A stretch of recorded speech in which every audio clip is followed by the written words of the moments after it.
Assalamualaikum warahmatullahi wabarakatuh. Sebelumnya perkenalkan, nama saya Andi Najwa Amir dengan NIM 23482010008. Di sini saya akan mempresentasikan mengenai penyakit sistem vaskular dan jantung. Jadi, apa itu kardiovaskular?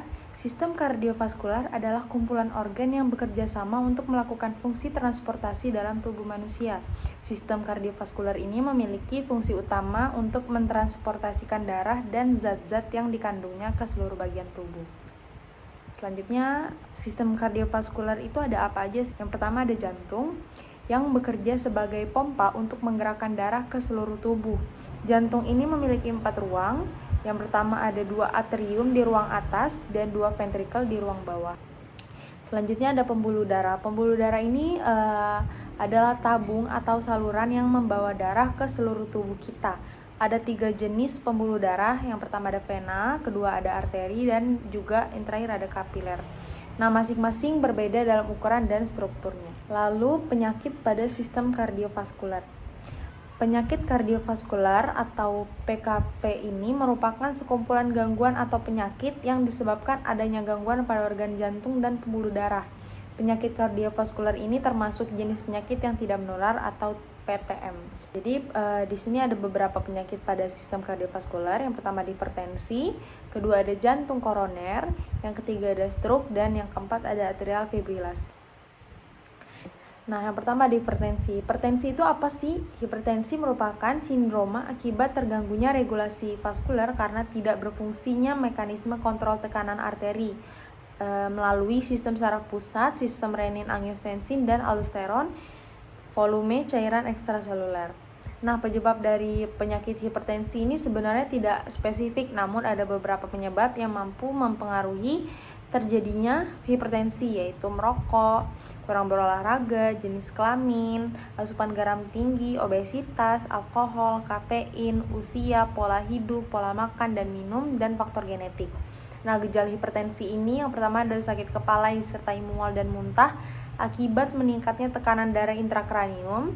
Yang kedua ada vertigo, yang ketiga ada mudah lelah, yang keempat penglihatan kabur, yang kelima telinga berdengung, yang keenam hidung berdarah, yang ketujuh jantung berdebar kencang, dan yang terakhir ada stres. Nah, selanjutnya ada jantung koroner. Penyakit jantung koroner ini merupakan penyebab kematian utama di dunia. Nah, penyakit jantung koroner seringkali dikaitkan dengan aterosklerosis. Aterosklerosis berasal dari bahasa Yunani, yaitu atero yang berarti sejenis bubur atau pasta, dan sklerosis yang berarti pengerasan.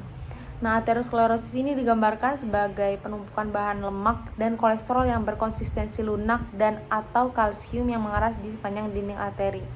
Bentuk inilah dikenal dengan plak aterosklerosis. Pada dasarnya, aterosklerosis adalah proses penyempitan perlahan-lahan lumen akibat penumpukan lemak, proliferasi sel-sel otot polos, dan pembentukan kolagen yang meningkat. Nah, di sini ada gambar bagaimana bentuk penumpukan aterosklerosis. Yang di kiri ada arteri yang normal, di kanan ada arteri yang terhambat. Nah, di situ adalah plak-plak si aterosklerosis tadi.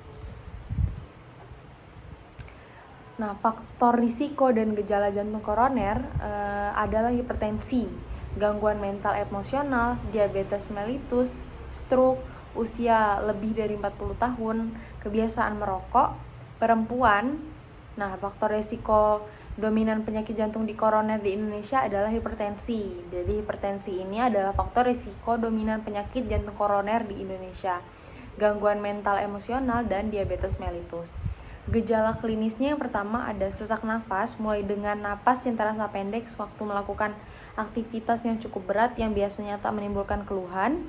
Makin lama sesak makin bertambah sekalipun melakukan aktivitas ringan. Claudicatio intermiten atau suatu perasaan nyeri dan kram di ekstremitas bawah. Nanti ini terjadi selama atau setelah olahraga. Selanjutnya ada peka terhadap rasa dingin, perubahan warna kulit, dan lain. Demikian materi yang bisa saya sampaikan. Mohon maaf jika masih banyak salah dan kurangnya. Semoga bermanfaat untuk teman-teman sekalian. Wassalamualaikum warahmatullahi wabarakatuh.